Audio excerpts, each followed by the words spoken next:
والصلاة والسلام على سيد الأنبياء والمرسلين وعلى آله وأصحابه أجمعين. اللهم صل على سيدنا ومولانا محمد وعلى آل سيدنا ومولانا محمد وبارك وسلم. قال النبي صلى الله عليه وسلم وهو كان يقول اللهم إني أعوذ بك من جار السوء في دار المقامة فإن جار البادية يتحول أو كما قال علیہ الصلاۃ والسلام.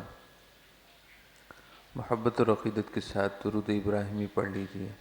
اللہم صلی علی محمد وعلی آل محمد کما صلیت علی ابراہیم وعلی آل ابراہیم انک حمید مجید. اللہم بارک علی محمد وعلی آل محمد کما بارکت علی ابراہیم وعلی آل ابراہیم انک حمید مجید. حضرت سیدنا عبداللہ ابن مسعود رضی اللہ تعالیٰ عنہ سے روایت ہے، حضور نبی اکرم رحمت عالم صلی اللہ علیہ وسلم نے ارشاد فرمایا، ان اللہ قسم بینکم اخلاقکم کما قسم بینکم ارزاقکم. اللہ تعالیٰ نے تمہارے درمیان اخلاق کی تقسیم ایسے ہی کی ہے جیسے کہ تمہارے درمیان رزق کو تقسیم کیا ہے. جیسے رزق کی تقسیم اللہ تعالیٰ کی طرف سے ہے، ایسے ہی اخلاق کی تقسیم، اخلاقیات کی تقسیم بھی اللہ کی طرف سے ہے. اخلاق برا بھی ہوتا ہے اور اچھا بھی ہوتا ہے، بہت اچھا ہوتا ہے اور بہت برا بھی ہوتا ہے. جیسا کہ رزق اللہ رب العزت دنیاوی طور پر ظاہری مال و متاع کسی کو زیادہ عطا فرماتا ہے، کسی کو مالی اعتبار سے اللہ رب العزت نے امتحان تنگ دستی میں رکھا ہے. کسی کے پاس دنیا زیادہ ہے، کسی کے پاس بہت کم، کسی کے پاس بہت زیادہ اور کسی کے پاس بہت کم. جیسے کہ رزق کی تقسیم کم زیادہ ہے، ایسے ہی اخلاق کی تقسیم بھی ہے اور دونوں اللہ کی طرف سے ہیں. ان اللہ قسم بینکم اخلاقکم کما قسم بینکم ارزاقکم. اللہ تعالیٰ نے تم میں اخلاق کی تقسیم ایسے ہی کی ہے جیسا کہ تم میں رزق کی تقسیم فرمائی ہے. اب اس کے بعد نتیجہ اور مال یہ ہے کہ مالی تقسیم، مال کی تقسیم، رزق کی تقسیم، دنیا کی تقسیم ہمارے اس عقیدے کے باوجود کہ اللہ کی طرف سے ہے، پھر بھی ہم کوشش کرتے ہیں کہ زیادہ دنیا جمع کر لیں جائز طریقے پر. ہمارے پاس زیادہ سہولتیں مہیا ہوں، زیادہ اسباب مہیا ہوں. کوئی بری بات نہیں، اچھی بات ہے. اچھا گھر ہے تو اور اچھا گھر ہو، بہت اچھا ہے تو بہت بڑا ہو جائے، خوبصورت ہو، اچھی جگہ ہو، اچھے علاقے میں ہو. ایسے ہی کپڑا پہنے، اچھا پہنے، بہتر پہنے، اور کھائیں تو اچھا کھائیں، جو دل چاہے وہ کھائیں. دنیاوی اعتبار سے اس عقیدے کے باوجود کہ رزق اللہ کی طرف سے ہے، رزق کی تقسیم اللہ کی طرف سے ہے، پھر بھی ہم مزید اچھا ہونے کی کوشش کرتے ہیں اور یہ اچھی بات ہے.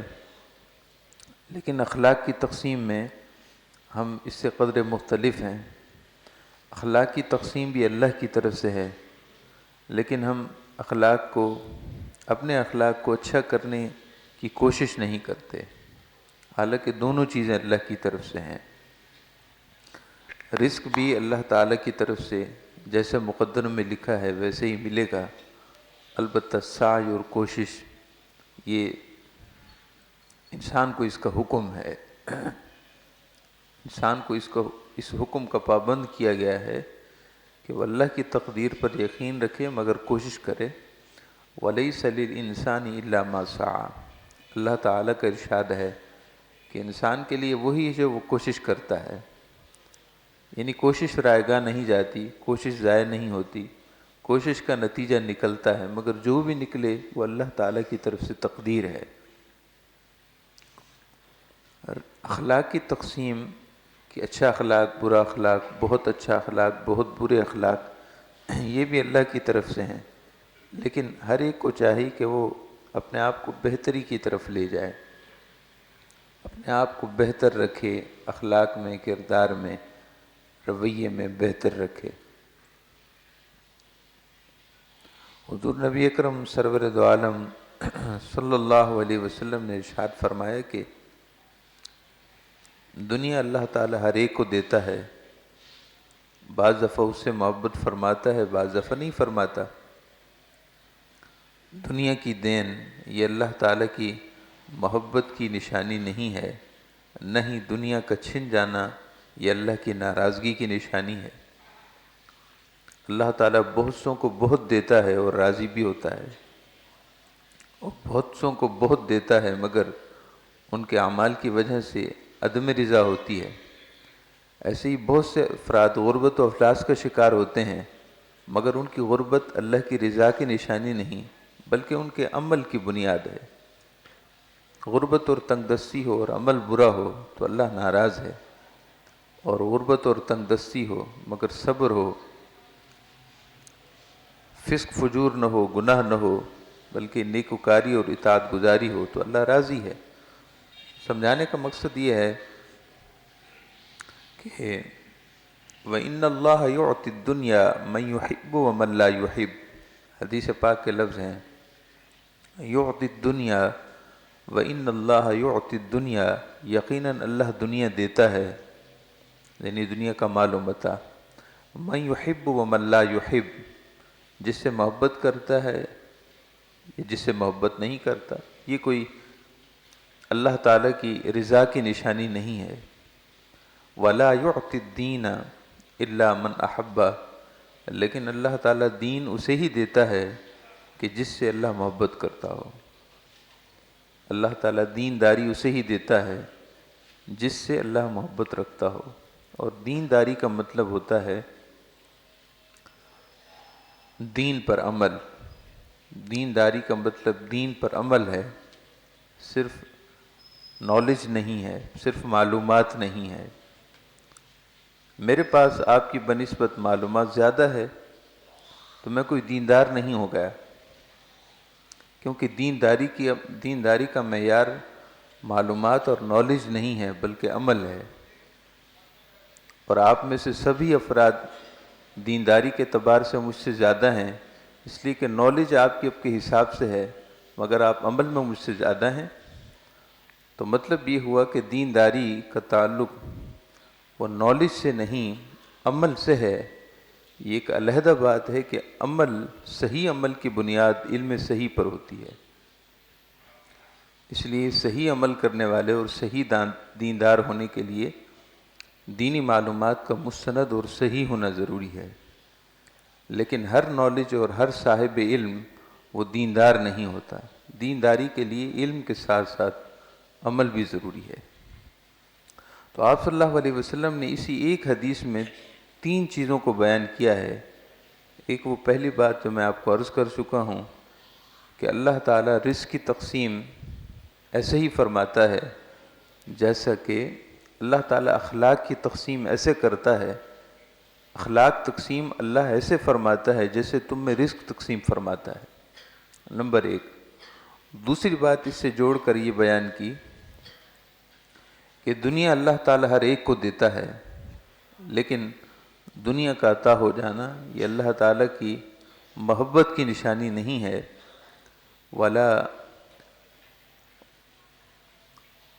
وَإِنَّ اللَّهَ يُعْطِي الدُّنْيَا مَنْ يُحِبُّ وَمَنْ لَا يُحِبُّ وَلَا يُعْطِي الدِّينَ إِلَّا مَنْ أَحَبَّ۔ دنیا اللہ تعالیٰ جسے دیتا ہے یہ کوئی نشانی نہیں کہ اللہ اسے پسند بھی کرتا ہو، لیکن اللہ تعالیٰ جس کو دینداری دیتا ہے یہ نشانی ہے کہ اللہ اس سے محبت کرتا ہے۔ یہ دوسری بات۔ اور تیسری بات آپ صلی اللہ علیہ وسلم نے اسی حدیث پاک میں جو جوڑ کر بیان کی ہے، تینوں کا آپس میں تعلق ہے۔ تیسری بات آپ صلی اللہ علیہ وسلم نے ارشاد فرمائی، والذی نفسی بیدہ، اس ذات کی قسم جس کے دست قدرت میں مجھ محمد کی جان ہے صلی اللہ علیہ وسلم، والذی نفسی بیدہ، اس ذات کی قسم جس کے دست قدرت میں، جس کے ہاتھ میں مجھ محمد کی جان ہے صلی اللہ علیہ وسلم، لا یسلم عبد حتی یسلم قلبہ ولسانہ ولا یؤمن حتی یأمن جارہ بوائقہ، کہ کوئی بھی شخص اس وقت تک صاحب اسلام نہیں ہوتا، کوئی بھی شخص اس وقت تک مسلم نہیں ہوتا، اس کو مسلم کا لقب اور مسلم کا بہت بڑا ٹائٹل نہیں دیا جاتا جب تک کہ اس کا دل اور اس کی زبان اسلام میں، دینیات میں اور اسلام میں ہم آہنگ نہ ہو جائے۔ کوئی بھی شخص اس وقت تک مسلم نہیں ہوتا، وہ اسلام کی نسبت سے متصف نہیں ہوتا جب تک کہ اس کا دل اور جب تک کہ اس کی زبان یہ ہم آہنگ نہ ہو جائیں، یعنی جب تک دونوں کی جہت ایک نہ ہو جائے، جب تک دونوں اسلام نہ لے آئیں، زبان سے بھی اسلام ہو، دل میں بھی اسلام ہو۔ وَلَا يُؤْمِنُ حَتَّى يَأْمَنَ جَارُهُ بَوَائِقَهُ، اور کوئی بھی شخص اس وقت تک ایمان والا نہیں ہوتا جب تک کہ اس کا پڑوسی اس کے شر سے محفوظ نہ ہو۔ تو اب آپ تین چیزوں کو جوڑ کر سماعت کیجئے۔ آپ صلی اللہ علیہ وسلم نے اس حدیث پاک میں پہلی بات جو تمہیداً ارشاد فرمائی وہ یہ فرمائی کہ اللہ تعالیٰ تم میں جیسے رزق کی تقسیم کرتا ہے، اخلاق بھی ایسے تقسیم ہوتے ہیں۔ تو پہلی بات یہ کہ اخلاق بھی تقسیم ہوتے ہیں، اخلاق بھی اللہ کی ایک نعمت ہے۔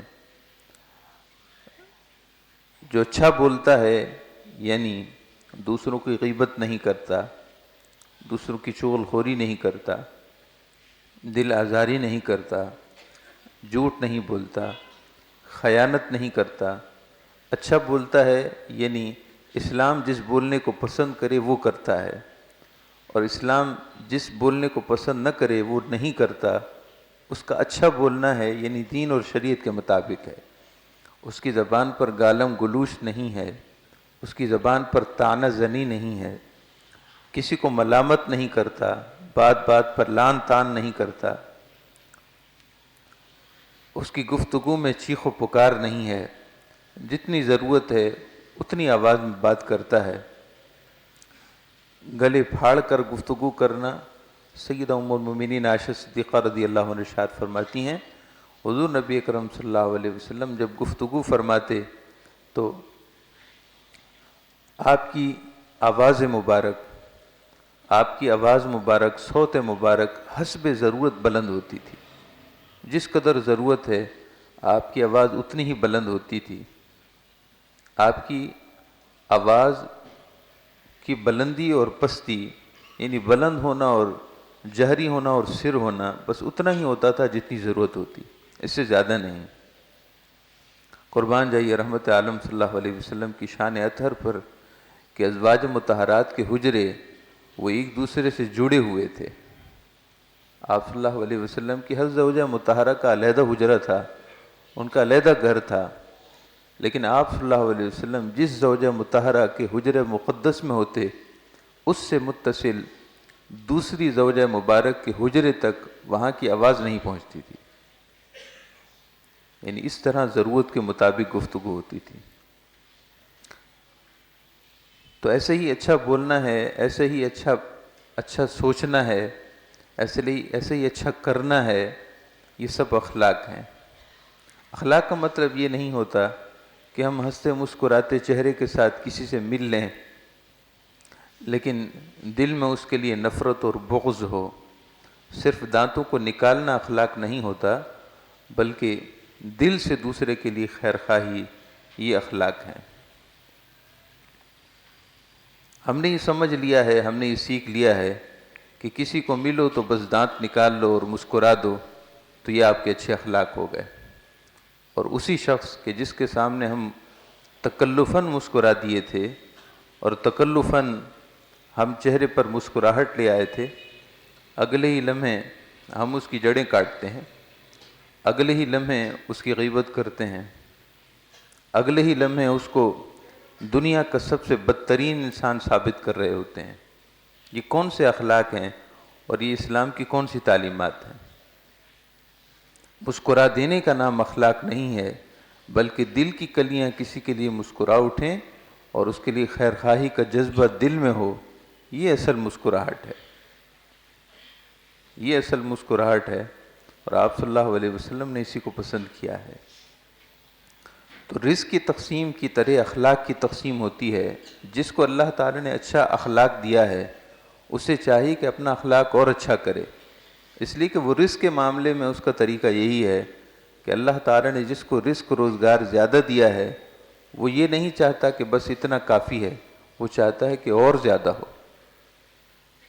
تو اخلاق میں بھی بڑھتے رہنا چاہیے، اور جو اخلاق کی پستی کا شکار ہے، اخلاق کی پستی کا شکار ہے، اخلاق میں انحطاط کا شکار ہے، اس کا اخلاق اچھا نہیں ہے، تو اسے اسی طرح فکر مند ہونا چاہیے کہ جس طرح وہ کاروبار اور معاش میں اگر تنگ دست ہو جائے تو وہ فکر مند ہو جاتا ہے۔ کاروبار اور روزگار کی تنگ دستی انسان کو پریشان کر دیتی ہے، حالانکہ اسے پتہ ہے کہ یہ اللہ کی طرف سے ہے، مگر پھر بھی وہ کوشش کرتا ہے کہ منجھار سے نکلے، اس گرداب سے نکلے، اس تکلیف سے نکلے، اس زحمت سے نکلے۔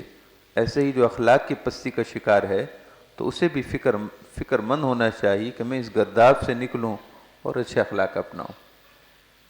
اور اچھے اخلاق کا بنیادی طور پر تعلق دینداری سے ہے، کیونکہ آپ صلی اللہ علیہ وسلم نے اگلی بات دینداری ارشاد فرمائی کہ اللہ تعالیٰ دینداری اسے ہی دیتا ہے جسے محبت کرتا ہو۔ اخلاق کا تعلق براہ راست دینداری سے ہوتا ہے۔ جس میں جتنی دینداری ہے اللہ تعالیٰ اس کو اتنے ہی حقیقی اخلاق سے نوازتا ہے، اور جس میں دینداری نہیں ہے اس کے اچھے اخلاق ہو ہی نہیں سکتے۔ جس میں دینداری نہیں اس کے اچھے اخلاق ہو ہی نہیں سکتے۔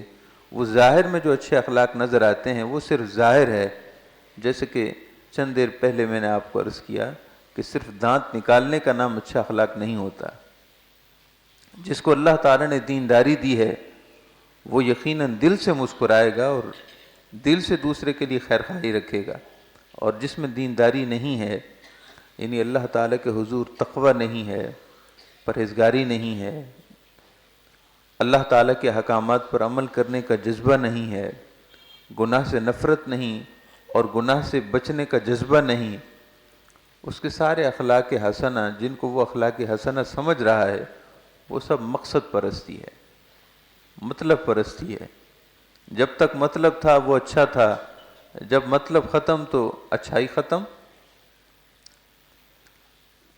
جب تک مقاصد کسی کے ساتھ جڑے ہوئے تھے تو وہ اس کے لیے ایسے تھا کہ جیسے کہ ساری خوبیاں اس کے لیے ہوں، لیکن جب مقاصد ختم تو اس کے بعد تو کون اور میں کون۔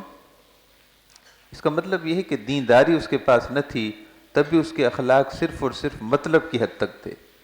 اخلاق مطلب کا نام نہیں ہے، اخلاق دراصل اللہ کی رضا کے لیے دوسرے کے ساتھ اچھا کرنے کا نام ہے۔ اخلاق اللہ کی رضا کے لیے اچھائی اپنانے کا نام ہے، اپنی ذات کو دوسروں کے لیے نفع مند بنا لینے کا نام صرف اللہ کے لیے۔ اگر اللہ کی رضا شامل حال نہ ہو تو وہ اچھا اخلاق نہیں ہے، وہ صرف ظاہر ہے۔ تو مقصد تھا تو اچھا تھا، مقصد ختم تو اچھائی ختم۔ اس کا مطلب یہ کہ مقصد پرستی ہے، اخلاق نہیں ہے۔ آپ صلی اللہ علیہ وسلم نے ارشاد فرمایا کہ دینداری اللہ اسے ہی دیتا ہے جسے پسند کرتا ہو، یعنی دینداری اسے دیتا ہے، اور دینداری کی بنیاد پر اخلاق بھی اسے اچھا دیتا ہے کہ جسے اللہ پسند کرتا ہو۔ اور ہماری دینداری کا اور اخلاق کا سب سے زیادہ تعلق اپنے پڑوسیوں سے رہتا ہے۔ رشتہ دار کبھی کبھار ملتے ہیں، رشتہ داروں سے کبھی کبھار ملاقات ہوتی ہے، ہفتے میں ملاقات ہوتی ہے، مہینے میں ملاقات ہوتی ہے، چلو ہر روز بھی ملاقات ہوتی ہو، مگر ان کے ساتھ ڈیلنگ نہیں ہوتی، لین دین نہیں ہوتا، ان کے ساتھ رکھ رکھاؤ نہیں ہوتا۔ ان کے ساتھ ہم ملیں گے جب طبیعت چاہے گی، رشتہ داروں کے ساتھ جب ملیں گے جب طبیعت چاہے گی، یا جب کوئی تقریب ہوگی یا کوئی موقع ہوگا غمی کے یا خوشی کا۔ لیکن پڑوسی ایسے، پڑوسیوں کا پڑوسیوں کا معاملہ یہ ہے کہ وہ ہر دم ہمارے ساتھ ہیں، 24 گھنٹے ہمارے ساتھ ہیں، وہ دکھ سکھ میں ان کا گھر ہمارے گھر کے ساتھ ہے، وہ ہمارے قریب رہتے ہیں۔ اس لیے آپ صلی اللہ علیہ وسلم نے اچھے اخلاق اور دینداری کو پڑوسیوں کے ساتھ سب سے زیادہ جوڑ کر بیان کیا ہے۔ اور ایک پڑوسی وہ ہے جو کبھی ساتھ رہا اور پھر چلا گیا، اس سے زیادہ وہ پڑوسی جو ہمیشہ کے لیے رہنے آیا ہو، کسی وجہ سے چلا جائے علیحدہ بات ہے، لیکن اگر اس نے گھر لیا ہے اور مستقل اپنی رہائش کے لیے لیا ہے تو اس کے ساتھ گہرا تعلق اور ربط ہے۔ اس لیے آپ صلی اللہ علیہ وسلم نے ارشاد فرمائے کہ آپ صلی اللہ علیہ وسلم کے فرمان کا مفہوم یہ ہے کہ تم اگر کسی رشتہ دار سے اچھا مل لیتے ہو تو اس میں کوئی کمال کی بات کیا ہے؟ اگر تم اپنے دوست سے اچھا مل لیتے ہو تو یہ کوئی کمال کی بات نہیں ہے۔ اگر تم کسی ہم سفر مسافر کے ساتھ کھانے پینے کی چیز شیئر کر لیتے ہو تو پھولے نہ سماؤ، تکبر نہ کرو، یہ کوئی کمال کی بات نہیں ہے۔ اگر تم مسجد میں آ کر اچھے بن جاؤ تو یہ کوئی کمال کی بات نہیں ہے۔ تمہاری اچھائی کا اور برائی کا امتحان تو اس وقت ہوتا ہے جب تم اپنے 24 گھنٹے ساتھ رہنے والے پڑوسی کے ساتھ اچھائی کر کے دکھاتے ہو، جو ہر موسم میں تمہارے ساتھ ہے، جو ہر لمحے تمہارے ساتھ ہے، اور تم اپنی انفرادی زندگی میں بہت اچھائیاں کر لیتے ہو لیکن گھریلو زندگی میں کسی سے اچھے ہو کر دکھاؤ تو کمال کی بات ہے۔ اس لیے آپ صلی اللہ علیہ وسلم نے بڑے کھلے لفظوں میں یہ بات ارشاد فرمائی ہے، اور بتوجہ آپ سماعت کیجئے کہ ایک بار آپ صلی اللہ علیہ وسلم نے 3 بار قسم ارشاد فرمائی، واللہ لا یؤمن، اللہ کی قسم وہ ایمان والا نہیں ہے، یعنی اس نے ایمان کی حقیقت اور مٹھاس نہیں پائی۔ واللہ لا یؤمن، واللہ لا یؤمن، اللہ کی قسم وہ ایمان کی مٹھاس نہ پا سکا، اللہ کی قسم وہ ایمان کی مٹھاس نہ پا سکا۔ صحابہ کرام حیران ہو گئے، صحابہ کرام متوجہ ہو گئے، کون ہے ایسا بدبخت اور بد نصیب کہ زبان رسالت میں آپ صلی اللہ علیہ وسلم سے جس کے لیے 3 بار یہ لفظ قسم کے ساتھ ارشاد ہوئے کہ وہ ایمان والا نہیں ہے، 3 بار، اور وہ بھی قسم کے ساتھ، اور وہ بھی زبان رسالت میں آپ سے۔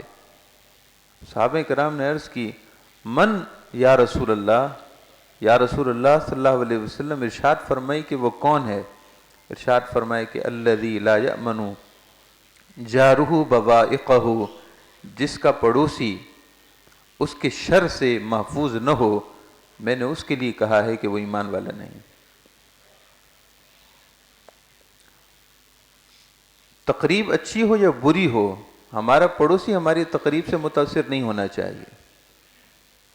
تقریب اچھی ہو یا بری ہو، بری تقریب گانے باجے کا گھر میں فنکشن ہو رہا ہے، اتنا تماشا ہے، اتنا شور شرابہ ہے، اور اتنا آواز ہے، اتنی چیخ و پکار ہے کہ رات کے 2 بجے تک بیچارہ پڑوسی سو نہ سکا، یہ بری تقریب ہے۔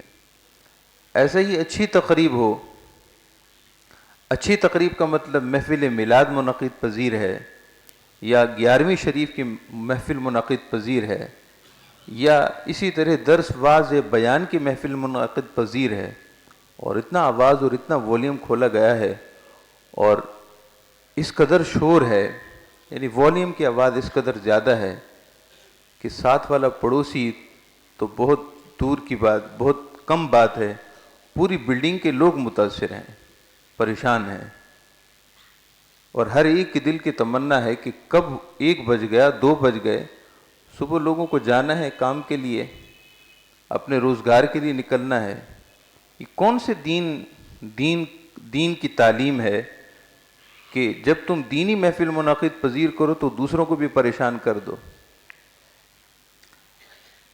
ایسے ہی حضور اکرم صلی اللہ علیہ وسلم کے میلاد کے مہینے میں یا میلاد کی نسبت سے گلی کوچوں کو بند کر دینا، دوسروں کو تکلیف دینا اور 3-3 4-4 بجے تک نعتیہ کلاموں کو اتنی زور سے، اتنی آواز سے، اتنے ہائی والیوم کے ساتھ اور اتنے فل پریشر کے ساتھ آوازوں کو چلانا اور نعتیں اس قدر آواز سے چلانا کہ آنے جانے والے تو اپنی جگہ پریشان ہیں۔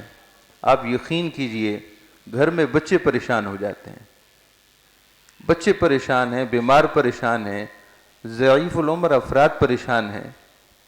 ہر ایک کی طبیعت ایک جیسی نہیں ہوتی، ہو سکتا ہے کہ جس نے ڈیک کے ساتھ اپنا کان لگا رکھا ہو اس کو تو سکون مل رہا ہو، لیکن کچھ ایسے نازک طبع سماعت بھی اللہ پاک کے بندے ہوتے ہیں کہ تھوڑی سی آواز کی گرانی بھی ان کو تکلیف اور پریشانی میں ڈال دیتی ہے۔ محترم معزز سامعین کرام، بات کو سمجھیے۔ نبی اکرم صلی اللہ علیہ وسلم نے ارشاد فرمایا کہ اللہ رزق کی تقسیم ایسے کرتا ہے جیسے اللہ تعالیٰ اخلاق ایسے تقسیم کرتا ہے جیسے رزق کی تقسیم ہوتی ہے۔ یا رسول اللہ اخلاق کیا ہوتے ہیں؟ ارشاد فرمایا کہ اخلاق دینداری کا نام ہے، جس میں جتنا دین ہوگا، دینداری ہوگی، سمجھ لو کہ اس کے پاس اتنا ہی اخلاق ہوگا۔ یا رسول اللہ دینداری سب سے زیادہ کہاں نظر آئے گی؟ کیا نماز سے دینداری ہے؟ جو سب سے زیادہ نمازیں پڑھے کیا وہ دیندار ہوگا؟ ارشاد فرمایا کہ نہیں، سب سے زیادہ دینداری اس شخص میں ہے کہ جس کی تکلیف سے اور شر سے اور اذیت سے دوسرے لوگ محفوظ ہیں۔ سب سے زیادہ دینداری اس کے پاس ہے جس کی ذات سے دوسروں کو امن تو ملے مگر شر نہ ملے، خوف نہ ملے، جس کی ذات سے دوسروں کو خیر تو ملے مگر شر نہ ملے، جس سے دوسروں کو بھلائی ملے، سکون ملے، نفع ملے، وہ دیندار ہے۔ اور جس کی ذات سے لوگوں کو تشویش ملے، لوگ دین اس کی بات سنیں تو لوگ تشویش کا شکار ہو جائیں، بھلے سے دین کی بات کیوں نہ کرے۔ اس بات کو کان کھول کر سن لیں، دین کی بات اس کے منہ سے سنیں جس سے آپ کو تسکین ہو۔ اگر پہلے آپ سکون میں تھے، دین کے قریب تھے، جب آپ نے اس کی بات سنی تو آپ تشویش کا شکار ہو گئے۔ پہلے آپ حالت سکون میں تھے، لیکن اب آپ پرسکون نہ رہے بلکہ بے سکون ہو گئے۔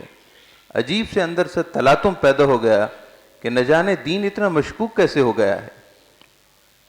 15-20 سال، 25 سال، 30 سال، 40 سال کی عمر تک تو دین کے بارے میں وہ انتہائی پرسکون تھے، دین کی تعلیمات سے انہیں اطمینان تھا، دین پر یقین تھا اور دین کی تعلیمات پر یقین تھا۔ مگر چند مہینوں یا چند دن کسی کا بیان سنتے سنتے اب ایسی حالت ہو گئی کہ دین کی تعلیمات ہی مشکوک نظر آنے لگیں۔ تو کبھی ایسے منہ سے بات نہ سنیں، کبھی ایسے کا واعظ نہ سنیں، ایسے کا بیان نہ سنیں جو آپ کو سکون سے بے سکونی کی طرف لے جائے، بلکہ چونکہ دین ہے ہی اس کا نام کہ آپ کو بے سکونی سے سکون دے دے، آپ کو تشویش میں نہ ڈالے، آپ کو تشکیک میں نہ ڈالے، آپ کو تذبذب اور اضطراب میں نہ ڈالے، بلکہ آپ بات سنیں تو آپ کو سکون ہو کہ واقعی جس دین کے بارے میں سن رہا ہوں وہ دین واقعی یہی دین ہے، دین اسلام ہے۔ تو اس لیے